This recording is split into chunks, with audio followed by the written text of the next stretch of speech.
اللہ ہر چیز پر قادر ہے۔ زلزلہ آئے گا، پھر اس کے پیچھے اور زلزلہ آئے گا۔ اس دن لوگوں کے دل خوف زدہ ہوں گے اور آنکھیں جھکی ہوئی۔ غرض اس سے یہ ہے کہ جو وسوسہ شیطان ڈالتا ہے اس کو ان لوگوں کے لیے جن کے دلوں میں بیماری ہے اور جن کے دل سخت ہیں ذریعہ آزمائش ٹھہرائے۔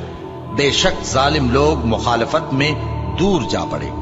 اور یہ بھی غرض ہے کہ جن لوگوں کو علم عطا ہوا ہے وہ جان لیں کہ وہ یعنی وحی تمہارے پروردگار کی طرف سے حق ہے، تو وہ اس پر ایمان لائیں اور ان کے دل اللہ کے آگے عاجزی کریں۔ اور جو لوگ ایمان لائے ہیں اللہ ان کو سیدھے رستے کی طرف ہدایت کرتا ہے۔ اور شاید تم کچھ چیز وحی میں سے جو تمہارے پاس آتی ہے چھوڑ دو اور اس خیال سے تمہارا دل تنگ ہو کہ کافر یہ کہنے لگیں کہ اس پر کوئی خزانہ کیوں نہیں نازل ہوا یا اس کے ساتھ کوئی فرشتہ کیوں نہیں آیا۔ اے نبی، تم تو صرف نصیحت کرنے والے ہو،